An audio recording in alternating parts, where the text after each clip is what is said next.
வரம்பு மீறி பேசிய அமைச்சர் பொன்முடி அமைச்சர் பொறுப்பில் நீடிக்க தகுதியற்றவர், உடனடியாக அவரை அமைச்சர் பொறுப்பிலிருந்து நீக்க வேண்டும் என புதிய தமிழகம் கட்சித் தலைவர் கிருஷ்ணசாமி பேசினார். சமூக நீதி என்று பேசிக்கொண்டே இங்கே சமூக நீதியை கடுத்திருக்கிறார்கள் திராவிட முன்னேற்ற கழகத்தினுடைய ஆட்சியில்.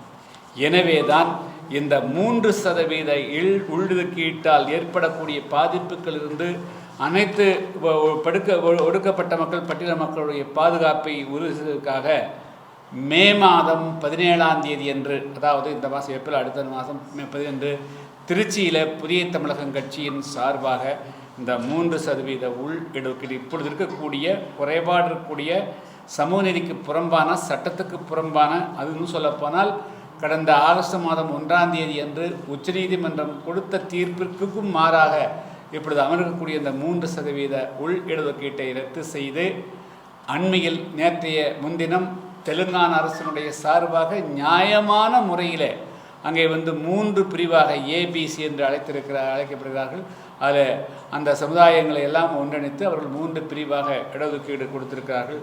அதுபோல் எந்த சமுதாயக்கும் எந்த பாதிப்பும் இல்லாத வகையில், நியாயமான வகையில் இந்த கம்பார்ட்மெண்டலைசேஷன், இந்த பிரிவுகள் இருக்க வேண்டும் என்று வலியுறுத்தி மே மாதம் 17ஆம் தேதி அன்று புதிய தமிழகம் கட்சியின் சார்பாக திருச்சியில் பேரணியும் ஆர்ப்பாட்டமும் நடத்தவிருக்கிறோம்.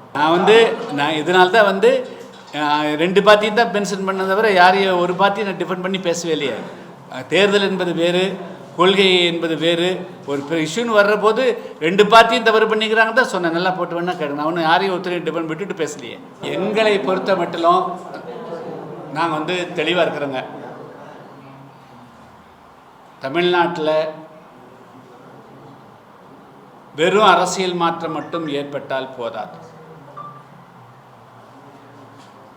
அடிப்படையில் சில மாற்றங்கள் நிகழ வேண்டும். அதாவது இந்த நாட்டில் பூர்வீக குடிமக்கள், எத்தனையோ விளிம்பு நிலை மக்கள், அவங்கெல்லாம் அரசியல் அதிகாரத்துக்குள்ளேயே வர முடிய மாட்டேங்குது.